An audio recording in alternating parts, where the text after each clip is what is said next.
तो hello guys, आज हम लोग एक नई सीरीज को शुरू करने वाले हैं जो कि बहुत ही इंटरेस्टिंग है क्योंकि इसकी स्टोरी बहुत ही कमाल की है। तो चलिए जल्दी से शुरू करते हैं। तो कहानी की शुरुआत में हमें एक डीमन लॉर्ड और एक डिवाइन एल्डर को दिखाया जाता है। वो डीमन कहता है कि ह्यूमंस और डीमंस दोनों ही एक जैसे हैं, तो फिर सिर्फ ह्यूमंस ही अपर रियलम में क्यों जा सकते हैं, हम लोग वहाँ क्यों नहीं जा सकते।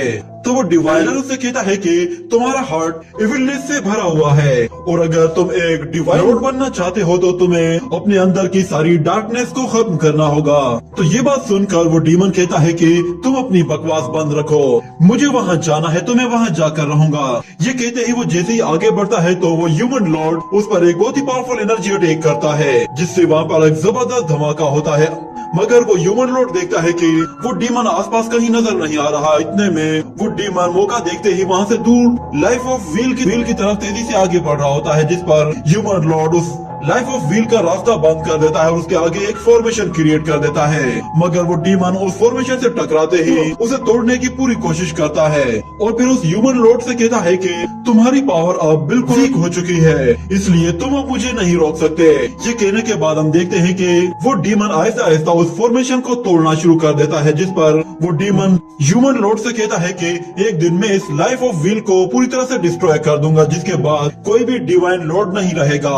जिस पर ह्यूमन लॉर्ड कहता है कि ऐसा करने की हिम्मत भी मत करना। ये कहते ही वो उस फॉर्मेशन को दोबारा से रिपेयर कर देता है, पर इतने में अचानक वो डीमन वहाँ से गायब हो जाता है और उस ह्यूमन लॉर्ड के पीछे आकर अपना हाथ उसकी बॉडी के अंदर घुसा देता है, जिससे उसका काम वहीं तमाम हो जाता है। और वो डीमन उससे कहता है कि तुम इस फैक्ट से जान नहीं छुड़ा सकते कि हर तरह के सेंशिएंट बीइंग का एक शेडो होता है। और फिर हम देखते हैं कि वो फॉर्मेशन और वो व्हील ऑफ लाइफ पूरी तरह से डिस्ट्रॉय होना शुरू हो जाता है और ह्यूमन एल्डर खुद को स्पिरिचुअल एनर्जी में ट्रांसफॉर्म करके दो अलग हिस्सों में डिवाइड हो जाता है, जिस पर डीमन लॉर्ड कहता है कि तुम मुझसे भाग नहीं सकते। वो उस स्पिरिचुअल एनर्जी का पीछा करता है, मगर उसे पकड़ने की कोशिश में उसे बहुत ज्यादा दिक्कत का सामना करना पड़ रहा था।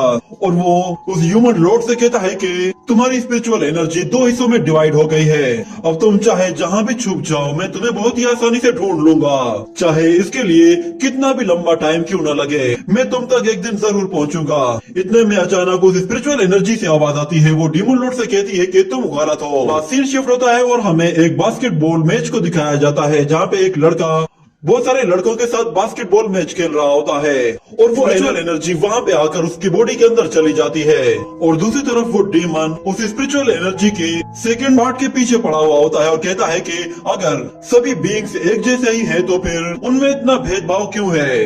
ये कहने के बाद ये सीन यहीं पे ही कट हो जाता है। अगले सीन में हमें एक कैरेज को दिखाया जाता है, जिसके पीछे एक फॉर्मेशन एक्टिव होती है और कुछ लोग उसके पीछे पड़े हुए होते हैं और उस पर एरो से अटैक कर रहे थे। जिसके बाद हम उस कैरेज के अंदर का सीन देखते हैं। उसके अंदर एक लड़की होती है जिसने उन एरो से बचने के लिए वहाँ पे वो फॉर्मेशन एक्टिवेट की हुई थी, ताकि कोई भी एरो सीधा उनकी तरफ न आ सके। और वो उन लोगों से जान छुड़ाने के लिए कुछ स्पिरिचुअल एरो अपनी फॉर्मेशन से रिलीज करती है, जिससे वो 2-4 लोगों को वहीं पे ही टपका देती है। और वहीं पे हमें एक और लड़की को भी दिखाया जाता है। वो उस पहले वाली लड़की से कहती है कि शिव बिंग, क्या तुम्हें पता चला कि ये लोग कौन हैं? तो शिव बिंग कहती है कि ये लोग पता नहीं कौन है, इन लोगों ने अपना चेहरा भी ढका हुआ है और इनके एरोज भी बिल्कुल नॉर्मल एरोज की तरह ही हैं। ये लोग सच में बहुत ही ज्यादा चालाक हैं। इन्हें पता था कि हमें इनकी एक छोटी सी गलती की वजह से इनको आइडेंटिफाई कर सकते हैं। इसके बाद हम एक और शख्स को देखते हैं जो कि उस कैरेज को चला रहा होता है। उसका नाम क्यू शेंग होता है। वो उन लोगों से कहता है कि मैं इन्हें तकरीबन 20 मिनट तक यूं ही इस जंगल में भटका सकता हूँ। मगर फिर उस कैरेज के अंदर मौजूद दूसरी लड़की कहती है कि नहीं, इसकी कोई जरूरत नहीं है, मैं जानती हूँ कि उन लोगों ने हर जगह हमारे लिए कोई ना कोई जाल बिछाया हुआ होगा। और हमें वहाँ पे एक लड़के को भी दिखाया जाता है जो कि बहुत ही ज्यादा डरा हुआ होता है और वो उस लड़की होंगी से कहता है आखिर ये लोग कौन हैं और ये हम पर हमला क्यों कर रहे हैं। तो होंगी उस लड़के से कहती है तुम घबराओ मत, मैं तुम्हें बिल्कुल सही सलामत घर तक पहुंचा दूंगी। और फिर वो लड़की कहती है कि मेरा बाइशी किंगडम तो हमेशा दूसरे किंगडम्स के साथ अपने ताल्लुकात अच्छे बनाकर रखता है, तो फिर ये कौन लोग हैं? और हमारा ट्रायल भी तो एक तरह का सीक्रेट था उसके बारे में किसी को कैसे पता चल सकता है? मुझे लगता है कि शायद इसके पीछे जरूर किसी अपने का हाथ है। कोई ना कोई ऐसा है जो कि हमारे दुश्मनों के साथ मिला हुआ है। और दूसरी तरफ हम उन मास्कमैन को देखते हैं, उनका लीडर दो लोगों को आगे जाने के लिए कहता है तो वो दो लोग अपने घोड़ों पर तेजी से उस कैरेज से आगे निकल जाते हैं और आगे जाकर एक रस्सी दो दरख्तों के साथ बांध देते हैं ताकि वो लोग उस कैरेज को रोक सके। और हम देखते हैं कि वो कैरेज उस रस्सी से टकराते ही उलट जाती है, जिसकी वजह से उसके अंदर मौजूद जितने भी लोग होते हैं वो सब के सब जख्मी हो जाते हैं। और वो सारे मास्कमैन एक जगह आकर खड़े हो जाते हैं और उनका लीडर कहता है कि जाओ और जाकर उस डिवाइन मास्टर को खत्म कर दो। ये कहते ही वो सब लोग उसकी तरफ आगे बढ़ते हैं, मगर इतने में उस कैरेज से होंगी बाहर निकलती है और आते साथ ही उन वॉरियर्स पर अटैक करके उन्हें वापस पीछे धकेल देती है। और फिर वहाँ पे उन लोगों का लीडर भी आ जाता है, तो वो लड़की उन लोगों से कहती है कि तुम लोग हमारे 22वीं किंगडम के अंदर होते हुए हम पर हमला कैसे कर सकते हो? क्या तुम लोगों को अपनी जान प्यारी नहीं है? तो वो मास्कमैन कहता है कि 22वीं किंगडम तुम्हारा नहीं है क्योंकि तुम तो वैसे ही मरने वाली हो, तो फिर हमें सजा कौन देगा? ये कहते ही वो सब लोगों से हमला करने के लिए कहता है। तो होंग्यू एक बंदे को सूट से ब्लॉक करके उसे वापस उठाकर दूर फेंक देती है और फिर जब दूसरा बंदा उसकी तरफ आता है तो वो उसके अटैक को भी ब्लॉक करके उस पर अटैक करके उसे पीछे धकेल देती है और फिर उस पर अपने घुटने से वार करके उसका भी काम तमाम कर देती है। ये देखकर उनका लीडर खुद उस पर हमला करता है, जिस पर वो लड़की आराम से उसके अटैक को रोक लेती है, मगर वो लीडर बहुत ज्यादा ताकतवर था जो कि होंग्यू को पीछे धकेल देता है। तो होंग्यू उस पर पाल्म अटैक करने की कोशिश करती है और उसकी सोड उसकी गर्दन के बिल्कुल पास पहुंच गई थी, मगर इतने में अचानक होंग्यू को पीछे से किसी की आवाज सुनाई देती है। वहाँ पे एक वॉरियर शुई किंग को मारने वाला था, जिस पर होंग्यू उस मास्क लीडर को छोड़कर फौरन से शुई किंग को बचाने के लिए चली जाती है और उस अटैक को रोक लेती है, जिसकी वजह से उसे भी हल्की फुल्की इंजरी होती है। और दूसरी तरफ हम लोग उस यंग प्रिंस को देखते हैं जो कि अभी भी कैरेज के अंदर छुपा हुआ था। वो ये सब कुछ देख रहा था, मगर होंग्यू कहती है कि तुम बाहर मत आना और अंदर ही रहना। ये कहने के बाद हम देखते हैं कि वो वॉरियर अपना वेपन ऊपर उठाकर दोबारा से उस पर अटैक करता है, जिससे होंग्यू और भी ज्यादा इंजर्ड हो जाती है, से भी ब्लड निकलने लगता है। जिसके बाद वो बंदा दोबारा से अपना वेपन उठाकर उस पर अटैक करने की तैयारी करता है और वो यंग प्रिंस जब ये देखता है तो उससे रहा नहीं जाता। वो उसे बचाने के लिए तेजी से आगे आता है तो वो बंदा उसी पर ही अटैक करके उठाकर दूर फेंक देता है, जिसकी वजह से वो यंग प्रिंस वहीं बेहोश हो जाता है। और इस तरफ हम लोग उस बास्केटबॉल प्लेयर को देखते हैं। वो एनर्जी बॉल जब उसके अंदर आई थी तो वो एक अलग ही स्पेस में आ गया था, जहाँ पर वो कहता है कि ये कौन सी जगह है, मैं कहाँ आ गया हूँ। और इतने में अचानक उसे एक व्हील ऑफ लाइफ के अंदर उस यंग प्रिंस की बॉडी दिखाई देती है। तो वो फौरन से उसके पास चला आता है और कहता है कि सुनो, कौन हो तुम? क्या तुम मुझे बता सकते हो कि कौन सी जगह है? उसे उस यंग प्रिंस का कोई भी जवाब नहीं आ रहा था, जिस पर उसके पीछे हमें एक स्पिरिचुअल एनर्जी दिखाई देती है, जिस पर वो कहता है कि मेरे पीछे जो भी है सामने आ जाए। तो हम देखते हैं कि उसके पीछे वही ह्यूमन लॉर्ड होता है, जो कि उस लड़के से कहता है कि ये यंग प्रिंस मर चुका है और अब तुम इसकी बॉडी में जाने वाले हो। ये कहने के बाद वो उसे अपनी तरफ खींचकर अपने पास ले आता है और उससे कहता है कि तुम्हें एक सेज कल्टीवेशन पाथ को अचीव करना होगा, तभी तुम वापस अपने घर जा पाओगे। जिस पर वो लड़का कहता है कि तुम क्या कह रहे हो, मुझे कुछ समझ नहीं आ रहा। ये कहते हैं ह्यूमन लॉर्ड उसे उस व्हील ऑफ लाइफ में दे मारता है, जिस पर वो उस व्हील ऑफ लाइफ को तोड़ते हुए उसकी दूसरी तरफ निकल आता है और ह्यूमन लॉर्ड एनर्जी फॉर्म में कन्वर्ट होकर सीधा उसकी बॉडी के अंदर चला जाता है। और हम देखते हैं कि उसकी एनर्जी उसके एक हाथ में एक जगह लॉक हो जाती है और उसकी सोल उस यंग प्रिंस की बॉडी में आ जाती है, जिसकी वजह से वो यंग प्रिंस दोबारा से जिंदा हो जाता है। ये देखकर वो मास्कमैन भी हैरान हो जाता है कि इसके साथ जरूर कुछ गड़बड़ है। ये कहने के साथ वो यंग प्रिंस बहुत ही तेजी के साथ एक एक करके उन सभी मास्कमैन को डिस्ट्रॉय करते हुए तेजी से आगे बढ़ता है और एक ही झटके में सबका काम तमाम कर देता है। कहता है कि ये मैं कहाँ आ गया हूँ। ये कहते ही वो वहीं पे ही बेहोश होकर गिर पड़ता है, जिसके साथ ही ये सीन यहीं पे कट हो जाता है। अगले सीन में हम लोग उसकी बास्केटबॉल को देखते हैं। उसे बास्केटबॉल की आवाज सुनाई दे रही थी, मगर हकीकत में वो उसकी दिल की धड़कन थी। जब उसकी आंख खुलती है तो हम लोग देखते हैं कि उसके पूरे मुंह पे पट्टियां बंधी हुई होती है और होंगी उससे कहती है कि तुम इंजर्ड हो, तुम्हें आराम की जरूरत है। जिस पर वो कहता है कि मुझे क्या हुआ है। और फिर वो उन दो लड़कियों की तरफ देखकर काफी हैरान हो जाता है कि ये तो लड़कियां यहाँ पे कहाँ से आ गई। वो उनसे कहता है कि तुम दोनों कौन हो।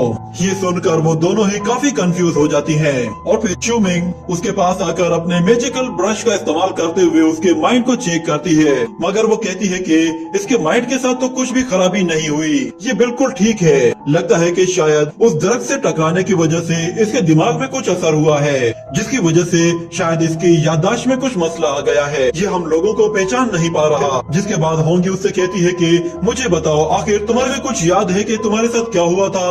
तो वो लड़का उन लोगों से कहता है कि पहले मुझे ये तो बताओ कि मैं कौन हूँ। तो शू मिंग उससे आकर कहती है कि तुम लुओ ली हो, क्या तुम्हें अपना नाम भी याद नहीं है और तुम हमें कैसे भूल सकते हो? मगर फिर होंग्यू कहती है कि लगता है कि इसे सब कुछ बताना पड़ेगा, मगर शायद इसे रिकवर करने में थोड़ा सा टाइम भी लगेगा। तो होंग्यू से बताती है कि तुम मुझे होंग्यू कहकर पुकारोगे क्योंकि मेरा नाम होंग्यू है और इस लड़की का नाम शुई मिंग है और ये तुम्हारी डिवाइन मास्टर है। और जो बंदा उस कैरेज को चला रहा है उसका नाम यू शेंग है, जो कि हमारे मेंशन का कैरेज ड्राइवर है।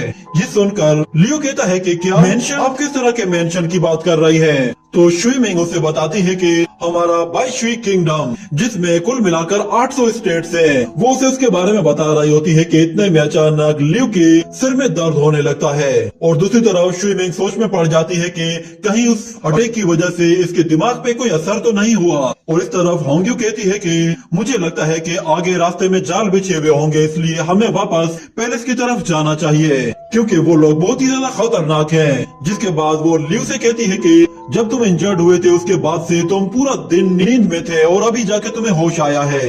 लगता है कि हमारे इस सीक्रेट ट्रिप के बारे में किसी ने पहले ही हमारे दुश्मनों को इन्फॉर्म कर दिया था।